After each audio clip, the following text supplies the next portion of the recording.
Bonjour Elsa. Bonjour Bertrand. Bonjour Edouard.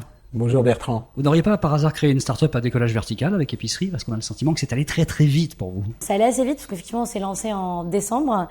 On a lancé l'app sur iOS, iPhone en décembre. Et effectivement on a déjà 250 commerçants et artisans qui sont disponibles à la commande sur mobile grâce à épicerie.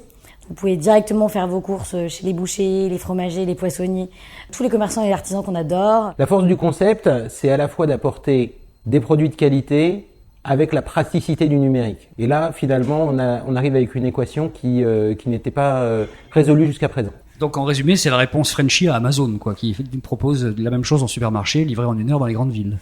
Je dirais que c'est la réponse de produits de qualité. Le boulot au départ, ça a été d'aller chercher ces artisans. Effectivement, c'est un travail qu'une partie de l'équipe s'occupe de faire, à la fois d'aller signer de nouveaux partenaires, mais également de les accompagner dans leur digitalisation. On va au début les former au numérique, leur fournir une tablette qui est un outil de travail.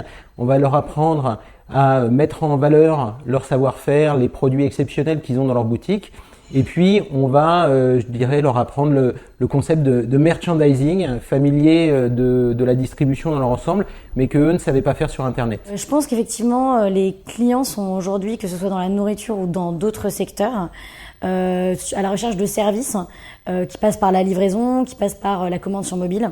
On l'a vu dans la mode, on l'a vu effectivement dans l'électronique avec des acteurs comme Amazon. On travaille avec différentes sociétés de coursiers professionnels. On essaye de multiplier le type d'acteurs pour être capable aussi bien de faire de la livraison à vélo que de la livraison à pied, en scooter ou en voiture électrique. Les prix sont les mêmes qu'en boutique et le client paye effectivement une livraison entre 2,90 € et 4,90 €. Est-ce qu'on est bien reçu lorsqu'on arrive chez un artisan en lui disant « Monsieur, bonjour, je viens prendre un peu de votre marge ». On est toujours bien reçu chez un artisan.